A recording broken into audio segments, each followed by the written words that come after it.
Bro, how you feeling, man? Finally, man, we're here Finally. It's been a long time coming, but why are we here? because of football. Because of football. First episode. First episode, man. Not going to waste too much time. We're going to get straight into it. Today, we're going to look at the 2025 transfer window, look at the biggest transfers and the previous windows, and be discussing why we think this might be the biggest and compare it to the other transfer windows from the past. Not going to waste too much time, but this transfer window for you, why do you think it's the biggest anyway? For me personally, I think it's the best transfer window we've ever seen. Okay. In terms of activity, the players have just moved around, and the drama. I think we're going to be looking into the drama in a bit more depth later. But in terms of what I've seen, in terms of the amount of money that's been spent, for example, we look at Liverpool, the amount of money they've spent, 449 million in a transfer window. But again, they've sold a lot of players. They've made a lot of money back as well. So I think in comparison to other years, there isn't much that can really have that kind of conversation because there's been a lot of quality that's moved around. You're looking at teams like Nottingham Forest, Everton. They've all added to the team, and it's not just any players, it's quality players. So in terms of quality, movement, activities, what's gone on, the Isaac situation, the Eze, Spurs and Arsenal situation, and then obviously at the time of recording, we found out that Nottingham Forest have let go of Nuno. And they brought in Ange as well. So Exactly. So there was drama regarding that. So yeah, I think there's a lot to unpack with this summer window, but I think there's a few years that could probably give it a nudge. But for me, I think it's just been the best, especially with the deadline day. I mean, deadline day was very, very entertaining, I'm going to say. I think as a neutral as well. But for me, I think I have a few that I've actually listed down. And my favourite one, I'm going to say, is probably 2017. Now, the reason why is because that was the era Neymar. Yeah. I mean, look at the backstory from, I think, in the Champions League 2016-17 season, the remontada. We saw PSG win 4-0 at home. And then obviously after, Barca came back 6-1. Yeah, that was dark. That was dark. And the thing is, you wouldn't even think that Neymar, months later, would go to PSG. Yeah. So the whole circus around that, the whole drama around it, breaking the record as well. Did you see that one coming though? That's the thing, you never see it coming. You can never see it coming. And I think you compare this to the Isaac situation, which we'll talk about later, but it's like you can never see this coming. But with Neymar, there was always this kind of thing where you felt like he personally wanted to be the main man, or always talked about the main man at Barcelona. And you would think, okay, wait your time. There's a few years difference between you and Messi. Eventually, he's going to pass the torch over to you. But then there was like speculations where just move somewhere else and be that main man. So I slightly saw it coming, but that season, nah. And I think to PSG as well, I think going to France, back then, the gap in quality was insane. You like, maybe to the Premier League, like the money, I know, you'll think Man City or even like Germany, Bayern Munich. But to go to PSG back then, I think even now, I would say it's still a massive drop in gap. But I think other things as well. So for example, Arsenal, our beloved Arsenal, 2017, they got, well, okay, first of all, they tried to get Mbappe early in the window. Don't know if you remember. Yeah, allegedly, man. 85 million, rejected. Allegedly. I didn't even...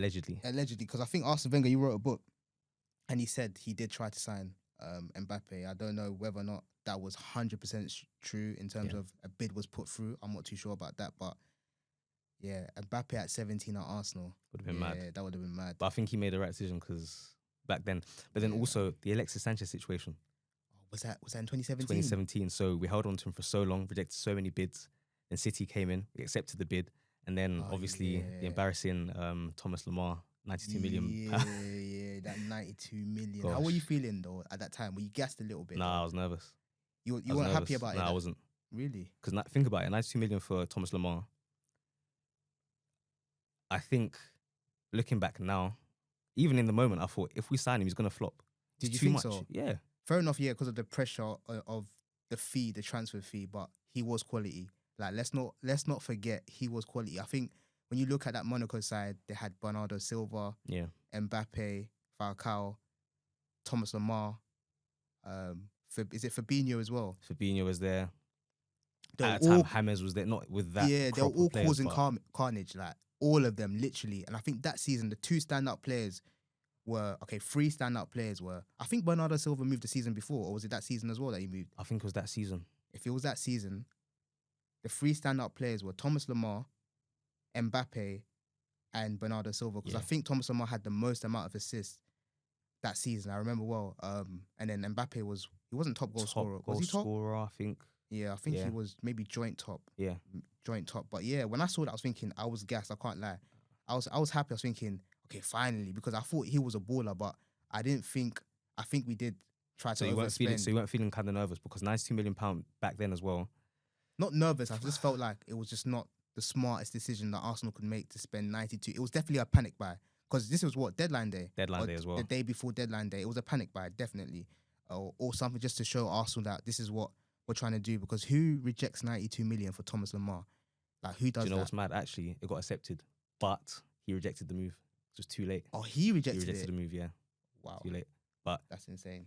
But 2017, other transfers as well. So, what do we have? Oxlade-Chamberlain. What, to Liverpool? Liverpool. Oh, that broke Day my heart. after, we lost 4-0 at Anfield. That broke my heart.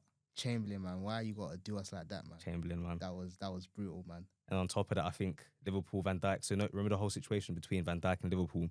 It was at Southampton at the time. Obviously, they apparently tapped him up. Okay. And then obviously the move, it broke down and then happened later on in the... That's another one that broke my heart. Because do you remember when you heard these little stories? Oh, Van Dijk linked to Arsenal. And then you're thinking, oh, imagine Van Dijk at Arsenal. Then I think Liverpool had a good season in terms of transfers then. Clearly, if they got Chamberlain and then they got Van Dijk that season, when did they get Mane? Was that the... Season before. Do you know what? I actually feel like this season, the 2025 season, is actually kind of reminiscent of that season. I was just going to say that where now. Just like clearing up. Doing like, what they need to do. Doing what they need to do. So for me, 2017, I think is probably the best and I'd say the most entertainment-filled transfer window in my opinion. What about yours? I've got two. Okay. I think 2008 changed football for what it is. So I'm going to mention the Abu Dhabi takeover in 2008. So when they came and took over Man City, and then their first purchase was Robinho. So with that Robinho purchase, there was a lot of, there was like background noise saying he was meant to go Manchester United and he didn't know the difference between Man City. As well, like... I don't even know if that's true or not. But do you know what? It might be true because Man City were not. They were not. They were not what they are today. So I think that changed football. Because when Robinho landed in the Premier League, I remember his first couple games, I was thinking, wow, what a player, like just techie. He was just unplayable. And the thing is, it was weird. It's like, obviously we had seen him in Real Madrid, but then him coming to a team like Man City, mid-table team, it's like, what? Nah, that was a joy to see. I mean, I don't think he had like the most spectacular seasons where he was banging in goals, but it was just the flair, the entertainment purpose of it. It was just like raw, like Robinho. That was probably like, was that the biggest star to come to the Premier League in 2008? Because I can't think of anyone bigger. I think so. Especially coming from Real Madrid. That's essentially a Galactico coming to Man City. Yeah. Mid-table club. I don't think anyone... I think probably the closest is probably maybe Dennis Bergkamp. I think there was a lot of noise behind that. I was young, so I can't remember. But I think we've been born. I know, Dennis Bergkamp, I think everyone was pretty happy about it. Like, everyone was just like, so I can't, definitely. But I think 2008 as well, just to speak on other transfers like Berbatov, domestic transfer, but Berbatov going from Spurs to United, we saw that and we just knew, United again, strengthening. And do you think Berbatov is underrated as a striker? Yes. The reason why is because when you actually think about top strikers in the past, his name never gets spoken about from what I've seen. Was he a top striker though? Was he a top 10 striker though? That's my question. So, are you asking, is he a top 10 striker of all time in the Prem? No, because he's not that. But Definitely in terms not. of, he doesn't fit in probably the top 5 of all-time United strikers, definitely. But I would say, and I wouldn't even put him as a Premier League great, but I think he was an outstanding football player. I think he was underrated at Tottenham. At United, that's when the world clocked on and switched on. But there was a lot of issues with his game for me personally. What issues would you say, in your opinion? Very lackluster. But I love that about him. For me personally, like, I love that about him. Very lackluster, very nonchalant, Yeah. Ozil-like. I'd say he's majestic. Majestic. I like that about him. But he wasn't a runner. But he was a great finisher. But I don't think he'll even fit into the top 20 Premier League strikers. I don't think so. But I think top player though. But top player, yeah. But so does that mean he's probably not underrated then when you think about it? No, I think he is underrated. But there's been if I mention top 20 strikers to you right now, you just be like, yeah, Berbatov don't fit in, but there's space for him probably in the top 50. Okay. Or even top 30. Top 30. Because I can name even 10 that are just way above him. But yeah, we're not going to do that today. But we're here for days, innit? But so you said you had 2 transfer windows that you think were better than 2025. Yeah. What is the second one and why? 2021. 2021. 2021 was a season of madness for me. Like, I think witnessing Messi, the whole contract situation with Messi, him not signing a contract because of the financial issues with Barcelona and him having to leave to go to PSG, that was crazy for football. Do you know what? I have to agree with you. That was crazy for football. Like, that was FIFA career mode. Honestly, like, you only see it in FM and stuff. Yeah, that was crazy. I couldn't stomach it. I was like, no, Barcelona got to figure out a way. And the thing is, we always think of Messi to be a one club man. So the fact that move happened, it's like, wow. I don't think anybody, apart from PSG, and maybe PSG fans were happy about the transfer, but Barcelona himself, I heard rumours that he didn't even want to go. But there was rumours that they wanted him to take a pay cut and he rejected it. Apparently, other players like PK took a pay cut, but he was not looking to do that. I don't know how true that is. What do you think about that though?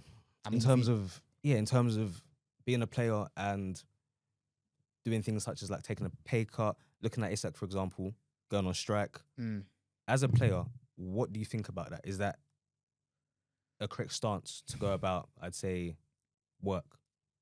There's a lot of things that we don't know about what goes on behind the scenes when they're having conversations with the managers or the board or the owners regarding potential moves. There's this thing called gentleman agreements that player and the board or director of football have these kind of conversations where we say, okay, at the end of the season, we will let you go. And then when it comes to that, there's issues, there's problems. Every time, isn't it? Every saw it time. with Gyökeres and we saw it with Sesko. It's a gentleman agreement.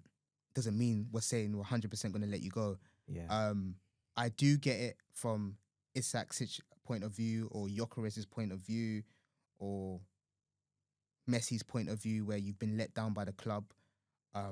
But if you love the club like you claim you do, there's a certain way you need to behave.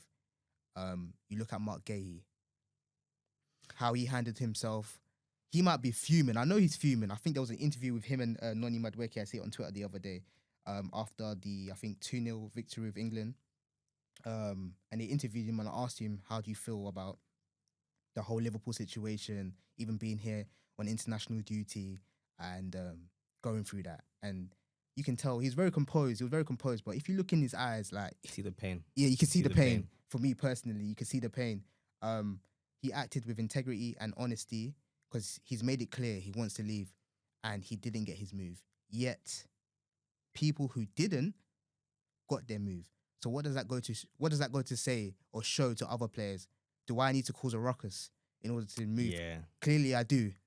Because if I act like how Mark Gahey does, I miss on my dream move. And potentially, Liverpool go think, you know what, there's other targets out there. I don't think I want Mark Gahey anymore. And the thing is, I feel like it's difficult in that respect because if you miss out on your dream move, like you said, number one, that team may never come back. But then at the same time, how does that look for other teams? Not even teams, I'm going to say employers. Do you know what I mean? Yeah. That affects your brand in some sense. Yeah, I know. You know? Yeah. But not going to spend too long on this. But yeah, back on the 2021, there was other movement as well. Like Jack Grealish, Man City, 100 million signing. That was a good move in terms of at the time. Yeah, at the time in terms of like, wow. And don't forget, Lukaku to Chelsea, 97 million. There was a lot of money spent in that year. And there was a lot of, how can I forget this one? CR7, Juventus to United. Let me tell you about that day. Because I remember that day like it was yesterday. I remember I was driving with my boy. And he just said to me, yo, he's not going Man City because at the time he was going to go to Man City. Yeah. And then last minute, United came in, Yeah. secured the deal. Couldn't believe it. They took the number 7 as well. Yeah. Just the whole thing. To be honest, I think every time United make these type of signings, I think they're back. But I wouldn't say let me down because I don't care about Do you know United. what other signings United made? Jadon Sancho, 70 odd million. Varane, 70 odd million. It's funny And because they still had Pogba at the club and Jesse Lingard at the club. Like, they were looking like they were coming back. There was a lot of money they spent. Do you see the amount of chaos in terms of transfers that went on in 2021? But you know that's funny? Just because I feel like a lot of their windows United are very similar in terms of they look like they're back, but they're not. And one window I'm going to highlight now, I'm going to highlight the 2014 window after the World Cup. So 2014 window, I'll just name you what happened. So first of all, Arsenal. Arsenal, common theme, there's always drama around Arsenal. So the first one, record spend. So we signed Sanchez, we signed Welbeck. By the way, Danny Welbeck, AJ told me that was going to be the new Thierry Henry. Is that right? No comment. No comment. AJ told me he was going to be the new Thierry Henry. But anyway. So remember his goal against Galatasaray? He gassed us all. He got a hat-trick. And I think his last goal, I think the second goal, the way he just curled it in like into a bottom corner. Henry finish. We've done it. Yeah. Nah. So that's a dream. But he was still a good servant to the club, to be fair. But 2014, so that was our biggest spend. So we got Sanchez and Welbeck. And then Fabregas. The Fabregas signing, rejected to re-sign Fabregas. Wenger, specifically, actually. You know what? To Chelsea. Do you know what that one? Do you know what? I want to have a conversation with Arsene Wenger. Like, what he reported was that he had too many players in that position. I don't think any manager would turn down Fabregas because they've got Santi Cazorla, Aaron Ramsey, Jack Wilshere, Let me ask you a and question. Ozil. Let me ask you a question. Yeah, go on. Think about the players back then. Ramsey. Because I'm not saying these players are better than Fabregas, by the way. Cazorla. Yeah. Ramsey. Yeah. Ozil. Yeah. I'm sure there's more. Yeah. Rosicky. Yeah. He's injury prone, but yeah. one, for example, those ones that come to mind. How does Fabregas fit in that team? Listen, I'm not paid to be the coach. I'm here to tell you that fit him in. But the thing is, fit him in because that season, Chelsea that affects harmony though. That affects the harmony of Chelsea the go squad. on to win the league, and Fabregas is instrumental in Conte winning the league for Chelsea. The harmony of the squad. Forget the harmony because Jack Wilshere is injury prone as you mentioned. Jack Wilshere as well. And Rosicky injury prone. Like the only person that you can think of, you just make it happen. You don't ask. Like Pep Guardiola now is got. There was a point where he had David Silva, Gundogan, young Phil Foden, De Bruyne, Fernandinho, Rodri. He had all these players in midfield, and I'm sure there's people that I'm forgetting, and he still made it happen. He still made it work. But I think that's different when you have the backing financially to do that. It wasn't going to cost that much, and because we had a buyback clause, I think of 25 mil or something like that. Yeah, and we had the option, but the way it is, he was salty because he left, and I understand. He was salty. Fair. He was salty that Fabregas left to Barcelona, but you can't be salty because he came from Barcelona. But we gave him the opportunity and the platform to, I'd say, he supports Barcelona. Mark his name, I get it, but to actually mark his name on the world stage, number one. I'm not even mad at him. He was the captain of our club, number 2. Matter. He went to go win the Champions League. He went on strike. He went to go win the Champions League. He went on strike. That's disrespectful. Won the league. He won nothing at Arsenal. And if he stayed at Arsenal, he would have won nothing. FA Cup. What FA Cup? What 2005? He was about 16 years old. That still a medal though, isn't it? Nah. No. I sound like an Arsenal fan right now. So again, United. Man United, I feel like there's another team, common theme. Every window that is exciting, entertaining, they're very active. So that season, the season prior, they came 7th. Then in that window, they got lots of Di Maria, Falcao and Valdez. And again, they even had Louis van Gaal after he came 3rd from the World Cup. And I remember that season. You can't tell me you didn't think they were back. I was scared. I was scared as well. I was scared. With the amount of talent, the fact that they were able... I think they broke a record with Falcao, the signing, because it was a loan fee. The amount of money they paid at the time was like a world record at the time. And I was like, wow. Something stupid like 10 million. 10 million. Him, Falcao. The thing is, it never worked. It never worked. And I don't know if it was a manager issue because, first of all, Louis van Gaal was a top coach. Top coach. A top player. But I just think the players that they bought, they just bought it off the name, and instead of how would they fit or how would they adapt to the Premier League. Someone like Di Maria was like, yeah, man, I'm here. I think he was good. I actually watched. He was all some right, highlights. but I think his first couple games was like, but then when he got used to the pace of the Premier League, he was thinking, I don't fancy this. This pace is too cold. I need to leave. Like more of a his personal and family life. Yeah, rather than, personal. Of course, if he wanted to, he could have done it. He definitely had the ability to do so, but I just feel like he didn't want to play in the Premier League anymore. And his heart wasn't in it. Yeah, bit of like a Willian situation. Heart wasn't in it. Like, I think as well that team, even with Falcao, the reason why he probably didn't do well, they had Van Persie, they had Rooney. I forgot they had Van Persie, but still, like So, I think the season before he was top goal scorer. Van Persie? No, Falcao. He was banging in goals left, right, and centre for Monaco. Then he had was it Monaco? No, for Atletico Madrid. I think he was Atletico Madrid 2 years before. Then Monaco for £50 million, roughly. He had 1 season there. Then he had an ACL. Okay. Then missed the World Cup. Okay, yeah. And then United came in. Yeah. And he ended up going back to Monaco, and then he was good after that as well. No, so I remember. Yeah. But I think so. After all this, do you think that this window, 2025, has been the best window? After our discussion right now, I'm going with 2021, and there's one thing that I forgot to mention: the Harry Kane situation, when potentially Harry Kane could have left Tottenham to join Man City. And let's not forget, Tottenham fans, your captain was causing a ruckus. He weren't going to training. People forget. Yeah, he was having arguments with Daniel Levy. He was not trying to stay, and I understand because like at Tottenham, you're not going to win anything. Obviously, you've won your European, congratulations, but like, you at the time, he wasn't going to win anything, and he had a chance to join Pep Guardiola. Imagine Harry Kane with Pep at the time. That was just perfect, especially how he wants his strikers to play. But then I want to ask you a quick question. Go on, yeah. Harry Kane in this City side, or Haaland in this City side? Which number 9? I was going to ask you the same question. Which number 9 would get the most goals? Haaland. You think so? Haaland's a goal machine. For me, he's the best number 9 in the world. People forget that. I don't know why. But I think Haaland's the best pure goal scorer. Like, there's no debate. Don't need to discuss it too much. Watch his game. He's the best. No, I think I agree with you. I think because that hunger to score goals. Hunger. Yeah, I think there'll be times where Harry Kane might want to drop deep, get a few assists here and there. I think he probably would have suited the system better. Obviously, Man City had to adapt with Haaland. True. But yeah, like the fact that he's a goal machine, yeah, he probably would outscore him. Honestly. But yeah, I think I'm sticking with 2021, you know. I think I did say 2025 at first, but just revisiting that year, too many moves. Like Messi and Ronaldo, like having those big moves, those questionable moves, like thinking, why are you moving? And the fact that Ronaldo came back to his United, like that was big. That was big for United fans. That was big for the Premier League. I've got one. It's the last one. We're going to move on. Let me know what you think.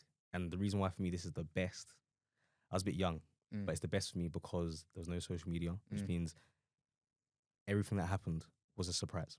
So the first thing is, I'm going to say, is 2006 Calciopoli. Who? Juventus. So the Calciopoli scandal, Juventus were relegated. And at the time, they were dominating Italian football. Essentially what happened is they got relegated. A lot of their top players were sold or tried to leave. So the likes of Patrick Vieira, Thuram, Zambrotta, Zlatan, they were left. Yeah. Now, back then, when you see the transfer, that is the transfer. That's like similar to, let's say, Man City getting found for the 115 charges, which is mad because they've gone silent on that, by the way. But imagine Man City get relegated now, and let's say the likes of De Bruyne is left, but let's say Haaland goes to Arsenal and moves to other big, like other players move to other big clubs. It's the same thing, except with this, I feel like there's no anticipation. It just happens. There's nothing to rely on. You wake up one day, top player's gone to a rival club. I could imagine the scandal at the time. I could definitely imagine the scandal at the time. Like, what's going on? This is insane. And they went down to Serie B. Yeah, that's insane. So, and I think I saw something where guys like Buffon, I think Del Piero were linked to AC Milan. And then again, think about it. Vieira, Zlatan, I think they went to Inter. They went to Inter Milan. Yeah. Vieira went Direct to Inter rivals. Milan. Yes, that's Crazy. That's number one. Number two, Arsenal. Again, Arsenal's always drama. Ashley Cole going to Chelsea, academy boy, seen as a traitor. William Gallas going the other way, getting the number 10, which I think was Gallas. mad. Don't even want to speak about that, man. You know, again, so for me, 2006, I think up there, in my opinion. And then Chelsea again doing crazy things as usual. Shevchenko, getting Michael Ballack. And then the anticipation of, you know, seeing how they're both going to do. Is Michael Ballack going to be okay to leave Germany and acclimatise to the Premier League? Same with Shevchenko, world-class player, leaving Milan. Again, coming to Chelsea, newfound wealth as well. How are they going to acclimatise?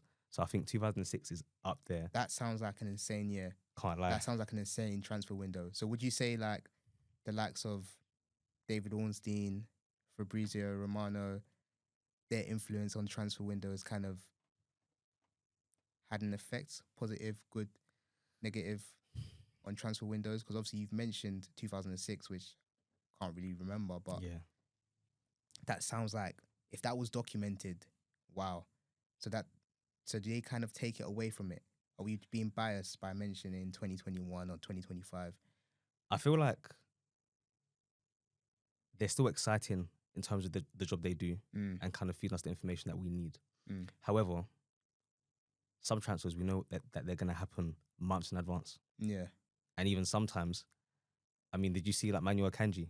I don't know, the whole Galatasaray thing. Oh, yeah. And then he commented on Instagram. Like he doesn't even know. So I feel like sometimes they know too much and they reveal too much to us and it kind of dampens down how we feel about the transfers. But at the same time, for example, Eze, we were both happy with Eze. So regardless of whether we know or not, it's the thrill. And I mean, as an Arsenal fan, we know that, we know that Arsenal takes so long to actually get the news out there of signing a player. Yeah. So I think it's 50-50, to be honest. Yeah, it goes both ways. Goes both ways. But gonna move on to the transfer window and the drama. Now, if we're gonna start with that, we can't start without talking about Alexander Isak. Talk to me about Alexander Isak, please. I think we spoke about it a little bit, but I just think,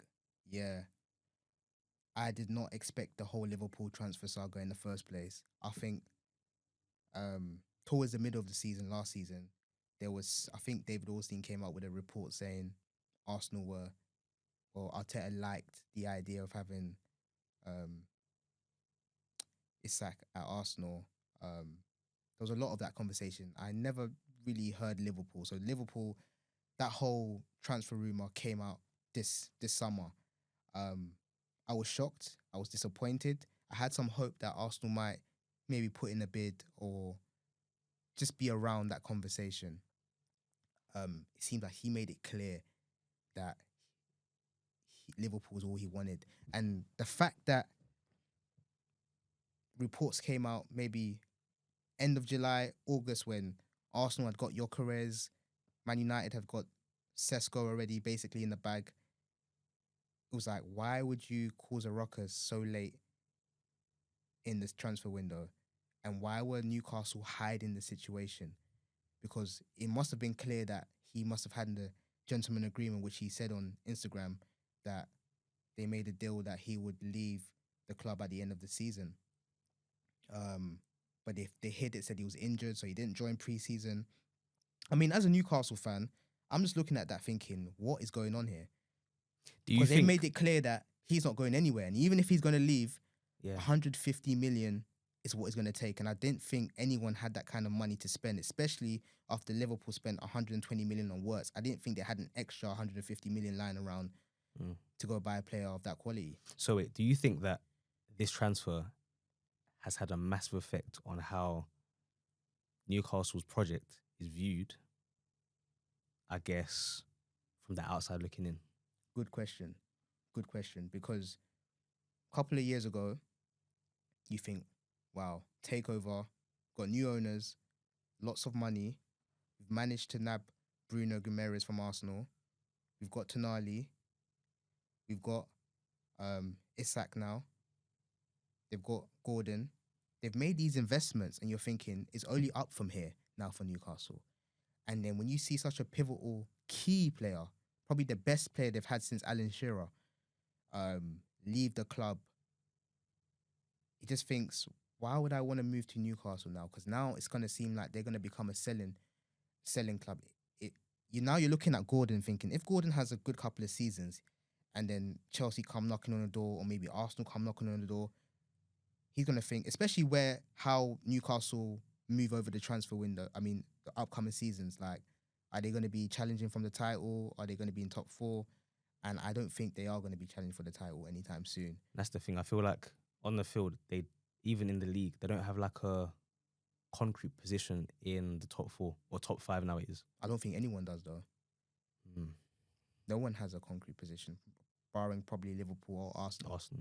Apart from that, Chelsea. It can go either way. Chelsea, not obviously now they look all right, but previous seasons, you never know if they're going to make the top 4, if they're going to end up in Europa. I think last season they were in Europa. Sorry, you just said that. So you said Arsenal. We've agreed that Liverpool are concrete for top 4 or top 5. Yeah. Man City. I mean, they spent a lot of money as well this season. Should they not be guaranteed to get top or Champions League football? You would hope so. But for me, something's off with Man City. For me personally, I just can't put a finger. I don't know if Pep's run out of ideas. It just seems as some sort of maybe lack of motivation from the squad, or some sort of lackluster performance. We saw them last week, obviously before international break. They didn't look like their normal selves, and even last season they didn't really look like a reflection of their usual selves. I think they had 2 losses on the bounce, isn't it? Yeah, Brighton and Spurs. Exactly. So it looks like they need to shake up the squad, which they have done this season. They've brought a number of players in which could potentially reshape the squad and how they approach games. But we'll have to see. But I'm not confident that, they're definitely going to get a top 4. But yeah, we'll see. So do you think in terms of, for example, let's look at Cherki and Foden. How do you think that those two can either play together, or, I mean, is there a world where they play together, or they'd have to battle out for that number 10 kind of position? Depends on Pep Guardiola and what he envisions from them too. I think, what is Foden's best position? I think we've been asking this for the last 5 years or so. We don't know what Foden's best position is. Is he a number 10? We saw him as a number 10 in the Euros, in the World Cup. Doesn't seem like the creative type of number 10, more of the final third specialist. I'll get the odd goal on a half turn type of number 10. I don't know. But then when you compare him to Cherki, does Cherki look suited to the Premier League? I mean, obviously he had a good debut, but just the way he plays, I'd say, off the ball. Do you think he's actually suited to Premier League football? Because in my opinion, you're rage bait. You're trying to draw me out because I'm just asking the question. We've had a conversation because we've had a conversation, and I said he's a spectacular football player, but I just don't think he can move how I think Pep Guardiola would want his midfielder to move. We saw De Bruyne in a similar position where, see how active De Bruyne is, or how active David Silva or the past Man City players have been. They move, they're mobile, they're able to run, make vertical runs, diagonal runs. They move. You need to move. Even Phil Foden can move. He seems like he's more on the ball. On the ball, you can't have a conversation with him. But off the ball, what City do out of possession isn't really spoken about. They run a lot. And there's times where I think we've seen Pep hooked him off after 45 minutes. I know, but so if he's so great, why are you getting hooked off after 45 minutes? De Bruyne, I just think he's on the level of like Gerrard. Like, I think he's better than Gerrard in my opinion. Yeah, but before he even got to that level, conversation must have been had. And I'm sure he's bought Cherki and said, listen, you're a quality player, but in my system, you need to do this and you need to do that. I mean, it's a shame that he's injured for 3 months. So yeah, we don't know how that's going to affect his career moving forward at Man City. But I had some reservations about him. Yeah, definitely. Okay. Going to move on to Eze. Yeah. Spurs and Arsenal drama. Now, when you first saw that Eze was going to Spurs, I was actually upset, me personally. I couldn't believe it. I thought, this guy, who is supposedly an Arsenal fan, how can he be going to Spurs? I was torn. I was like, okay, it's a job. I understand. But if you have ambition, you cannot be going to Spurs.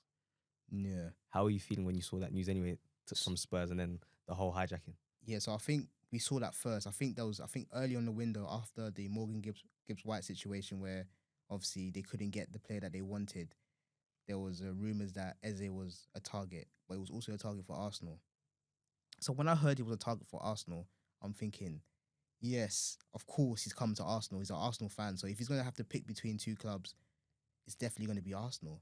But weeks and weeks were going by, and it seems like I'm seeing Fabrizio. They were getting close. They were agreed. Honestly, I was actually. I'm like, I was tweeting you and I was saying, said, "Yo, ain't no way Eze's doing this. Ain't no way Eze's doing this." But at the end of the day, I understand because I was thinking, no, this is an Arsenal problem. Arsenal are not going in for the player that they need and the player that the fans want, because you've bought a lot of players. That's good, but who have you bought for us? Because even with the Gyökeres situation, there was a lot of divide amongst the fan base. Yeah. Who have you bought for us? We need a signing for us. We need a Sanchez. We need a Ozil. Would you say he's a Sanchez or Ozil? Or would Rodrigo? Signing? Yeah, would Rodrigo have been a Sanchez or Ozil? I think that's a conversation that I was looking to have with you as well. Like, it's tricky because he's coming from Crystal Palace, where he's the main man, has to be the main man, has to create, has to score. But now he's moving into a big club. He's coming into Arsenal Football Club, and there's going to be a lot of weight on his shoulders, a lot of expectations. Can he handle that expectation? We've seen the same thing with Jack Grealish and Man City, and we saw a different Jack Grealish to what we saw at Aston Villa and to what we're seeing now. Personally, I think he can handle it because he seems like he's got the mentality to handle the pressures and to perform week in and week out. Just of what I can see. Doesn't mean it's a guarantee though. Doesn't mean it's a guarantee. So what do you think he needs to do to be able to replicate and be a successful signing? What does that look like in terms of on the pitch and potentially stats as well, if that's important? I think it's not just on him. It's on Arteta, where he plays him, the freedom he gives him, and obviously just not letting the price tag, because 67 million for a 27-year-old is a lot of money. I see there was a lot of like banter on Twitter between the Xavi Simons and the comparison with Eze, thinking they got the better deal. I was actually going to ask you that question in a second. I think Eze is the better player now. But yeah, we did spend quite a lot. But I don't care because it's Eze. He's essentially hell end. He got released and obviously God brought him back. So it's like, yeah. Okay, so let's remove the sentiment from this transfer. Xavi Simons or Eze, which one is the better deal? Better deal? Yeah. Xavi Simons. Why do you think that? Younger in age. You're looking at a wonder kid. We've seen Xavi Simons at Barcelona, went to PSG. Everyone knows about Xavi Simons from when he was about, 12 years old? 12, yeah. The Afro. We've seen him against England in the Euros. Yeah. That goal that he scored. He's got bags of potential. And he's 22, 23? He's quite young, yeah. Even probably younger than that. And they got him for about 50 odd million. So when you look at the price, you're looking at the player, and I know the player's going to perform in the Premier League. Like, I know he's got all the tools to, and I know he's got the mentality to do so. So you think it's a guaranteed, guaranteed success? Yeah, I think it is. Okay. I'll be shocked if it doesn't go well. He is playing for Tottenham, so anything can go wrong. You never know. But yeah, I think it's a guaranteed success. The only reason why I think it's a better deal is just based on the age factor and the amount of money that it will spend. But I don't care if it was a better deal or not. Like, this is Eze. He chose Arsenal over Spurs. Like, it doesn't get better than that. Doesn't get better. It's a bit like obviously it's a bit different because Sol Campbell came from Spurs. Yeah. But it's reminiscent of that, you know. Before we close off, we're going to talk about, I think, as an Arsenal fan, the most important, I'd say, signing in my opinion, because it's been a long time coming, a striker, Gyökeres. Before we even get to that, let me even ask you, like, who do you think's had the best transfer so far? Best transfer window? Yeah, as a club, like, you look at, there's a lot of teams. Liverpool have done well, Chelsea have done well, Sunderland, newly promoted side, Arsenal. There's been a lot of signings. So who do you think's had the best bit of business, or who's brought in the best bit of players that you think, you've had a good window? I think Arsenal, very good summer just because they've, for the most part, covered all the areas they need. They got Gilchrist. Don't know if he's going to be a hit or a miss, but good signing. Eze can cover many positions. I think as well they've covered squad depth. They've got a quality backup in Kepa. Yeah. They have Mosquera, and as we can see, Mosquera's going to play a lot now as Saliba is injured for, I think, 2 months. Yeah. Might be mistaken, but 2 months. So I think Arsenal up there. Spurs. Now for me, Spurs, they signed, as we said, Xavi Simons, Kudus. Yeah, oh wow. They done business. Kolomwani, Yeah. I think on deadline day. Yeah. They've signed quite a few players. Those are the ones off the top of my I head. think the best one they done was Thomas Frank. Thomas Frank. Definitely Thomas Frank. World-class he coach. joined at the beginning of the season and it was just like, that is a potentially world-class manager. I think it's very underrated. His job at Brentford that he done, not many could bring a newly promoted side and keep them in the Premier League for what, three or four seasons? Four and seasons. The way they dealt with the top 4 sides and the top 6 sides was like, wow. I actually think that the reason why Spurs had a good summer window is because of Thomas Frank. I can't see them having this window if they kept Ange, in my opinion. In terms of players deciding to play for Tottenham? Yeah. Potentially, yeah. Because I think Thomas Frank, he's a world-class coach. I actually think that United missed a trick in getting Amorim instead of him. Well, they did get Amorim before him, but I think, maybe they should have knocked on the door at least, yeah. Exactly. I think they should have probably gone for him rather than going for Amorim.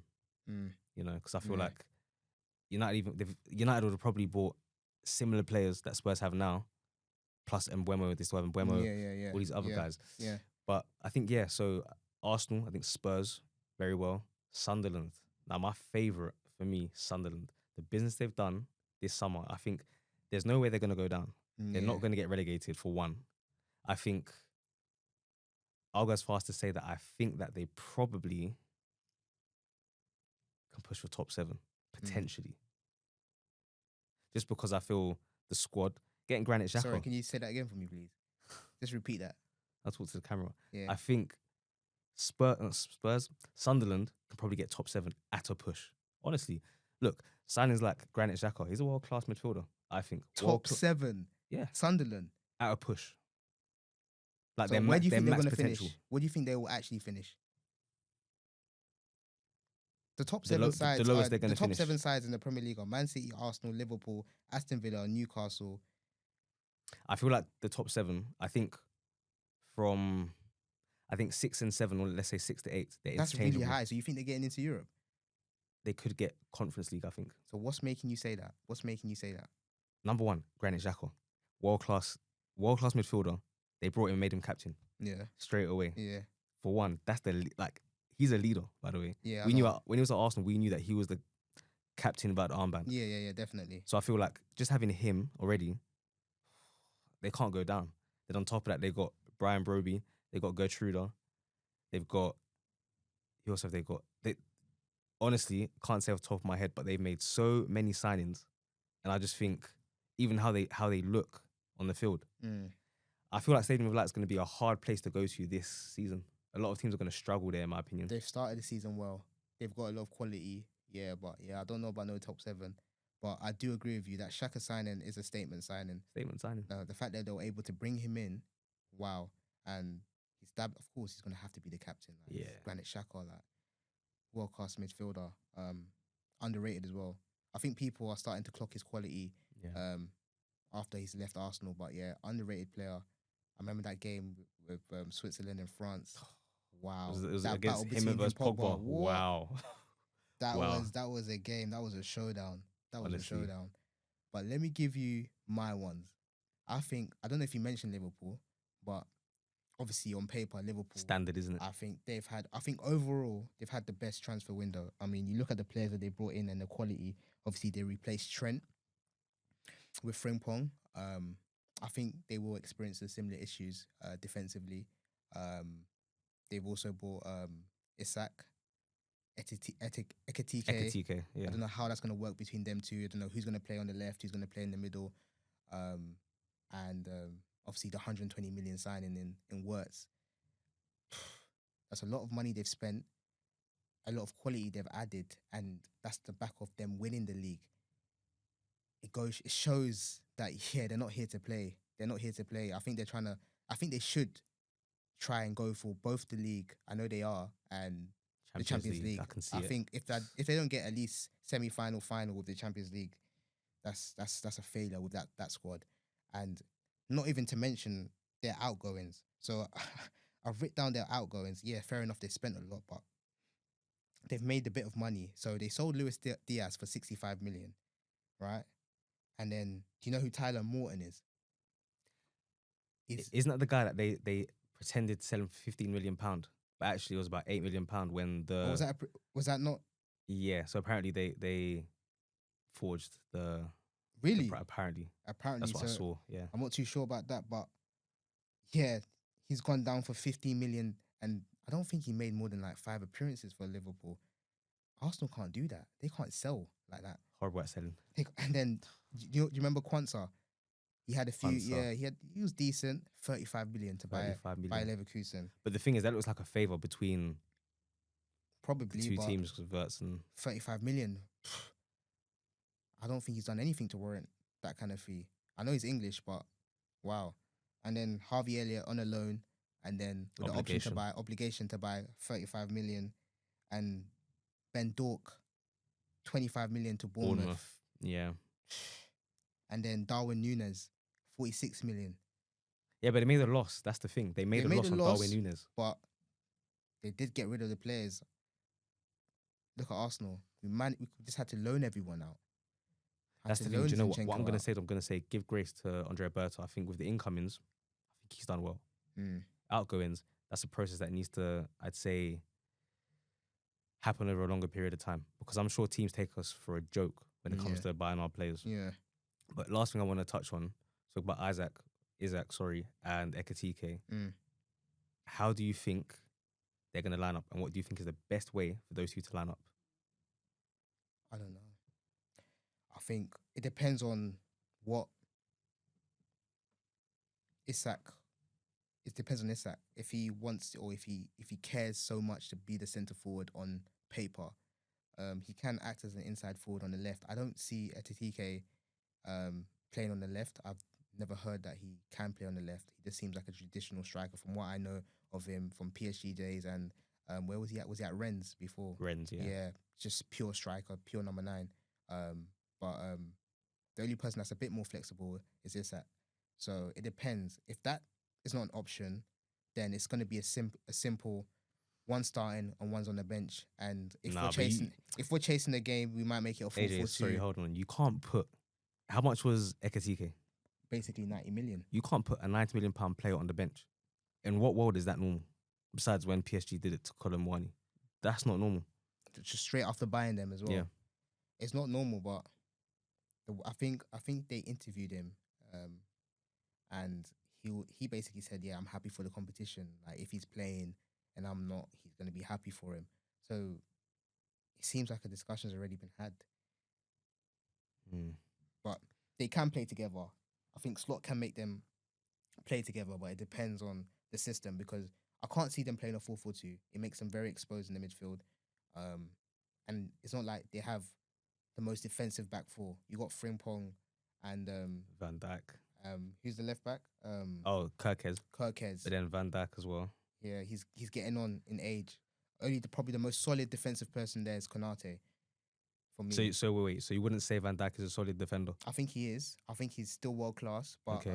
I think he's getting on a bit, and I don't think he's the same. I don't think he's the same defender he was 3-4 years ago, which is fine, but he's still world class. He's still going to produce world class moments. But if you don't pair him up with Konate, he's going to get exposed, definitely.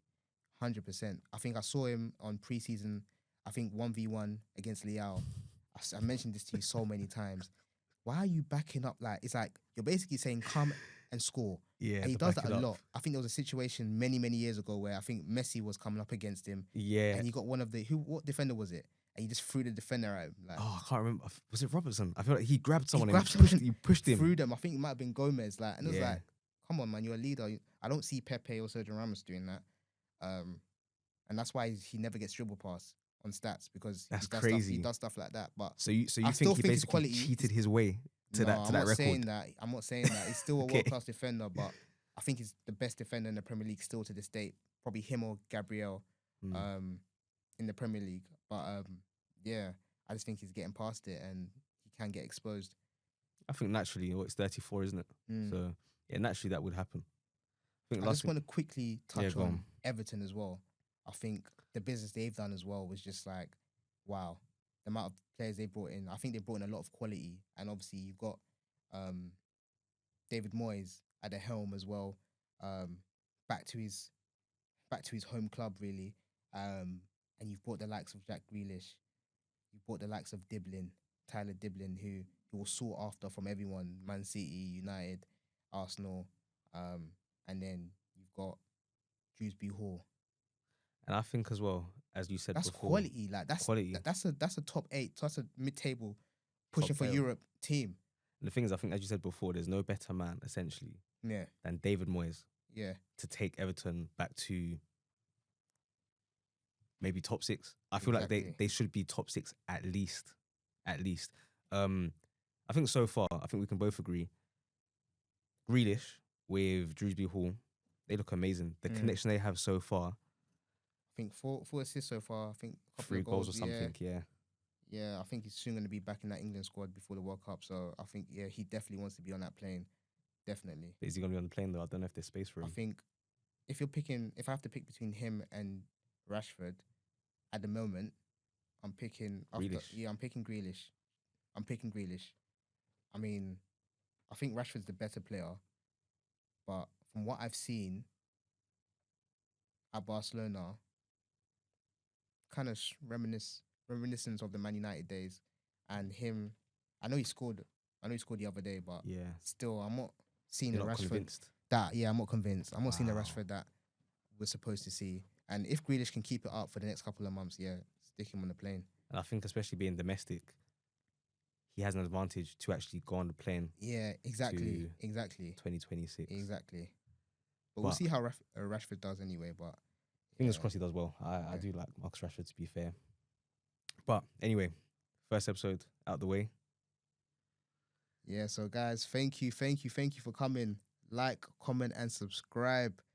And remember, the reason why you were here, because of football.